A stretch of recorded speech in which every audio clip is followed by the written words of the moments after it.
Bonjour à tous, nouvelle vidéo aujourd'hui pour vous présenter un coup de cœur. Donc ce coup de cœur d'aujourd'hui c'est Au creux de ta main.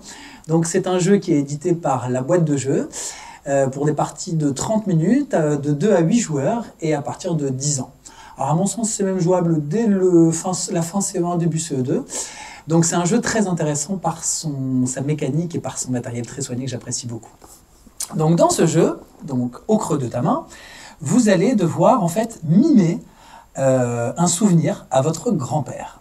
Donc il y a des cartes qui sont magnifiquement illustrées avec une iconographie très sympa. Ça fait penser un peu aux cartes de Dixit pour ceux qui connaissent Dixit. Donc l'idée est la suivante, on va constituer des équipes. Donc il pourrait y avoir jusqu'à 4 équipes de 2 joueurs. On va distribuer des cartes. Ces cartes, elles doivent rester secrètes, elles ne doivent pas être montrées aux autres joueurs. Donc ces cartes, comme je vous ai dit, elles sont très explicites, elles racontent des souvenirs du grand-père. Donc par exemple, elles peuvent raconter sa naissance ou son enfance, raconter des souvenirs particuliers comme cette partie de bowling ou une partie de pétanque. Et donc, une personne d'une équipe va être désignée pour faire deviner la carte qui aura été choisie par son équipe au grand-père. Le grand-père, lui, il aura les yeux bandés ou les yeux fermés. Bon, je pense qu'avec des enfants d'un jeune âge, il vaut mieux leur bander les yeux. Et donc, il va utiliser ce matériel. Donc, vous avez par exemple une toupie comme ceci. Vous avez par exemple un cube. Vous avez un lacet ou un anneau qui sont là.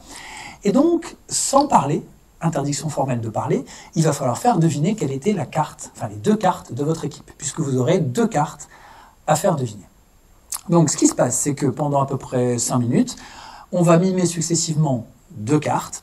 Ensuite, les autres équipes viendront ajouter leurs cartes. Donc au total, il pourrait y avoir jusqu'à 8 cartes sur le plateau de jeu, puisque 4 équipes. Et celui qui a été le grand-père, qui avait les yeux bandés, devra retrouver ses cartes. Donc là, par exemple, en prenant l'exemple, imaginons que la carte escalade qui est située ici fasse partie des cartes de mon équipe que je dois faire deviner au grand-père, donc qui a les yeux fermés. Je vais par exemple utiliser forcément la corde comme ceci, et l'anneau. Et donc, le grand-père, il a, je rappelle, les yeux fermés, il a la main comme ça devant lui. Je vais lui disposer l'anneau, je vais essayer de faire passer comme ça, parce que je ne dois pas toucher sa main, hein. Je vais essayer de faire coulisser comme ça la ficelle dans l'anneau pour essayer de lui faire deviner que la première carte, c'est celle-ci.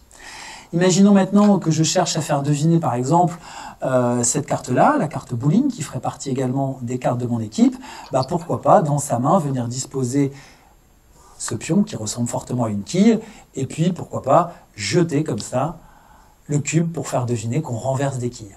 Voilà. Donc à l'issue des 2 mimes, on va donc placer les cartes des autres équipes, et celui qui jouait le rôle du grand-père devra trouver quelles étaient les cartes qui avaient été mimées. Donc je trouve ça très intéressant parce que pour le coup, c'est une mécanique du mime mais qui repose sur le kinesthésique. Je trouve que le matériel est très bien choisi, hein. Donc vous avez même regardé une pièce comme ça métallique avec des idéogrammes chinois, vous avez des petits cubes comme ceci, vous avez un voile qui peut servir à mimer une couverture, un vêtement, pourquoi pas du linge qui sèche, vous avez des espèces de scratch comme ceci qui peuvent servir à mimer par exemple la griffe d'un chat ou quelque chose qui démarrait dans du gravier.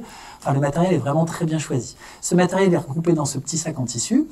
Et donc, la partie s'arrête quand toutes les équipes ont mimé au moins 2 fois. Et donc, on va compter le nombre de points qui auront été attribués. Sachant qu'on aura des petits pions comme ça fusés et des petits pions x3 comme ça en fonction de qui a deviné et à quel moment. Voilà. Donc, Au creux de ta main, un excellent jeu de La Boîte de Jeux. J'ai oublié de citer l'auteur, donc Timothée Decroix. Voilà.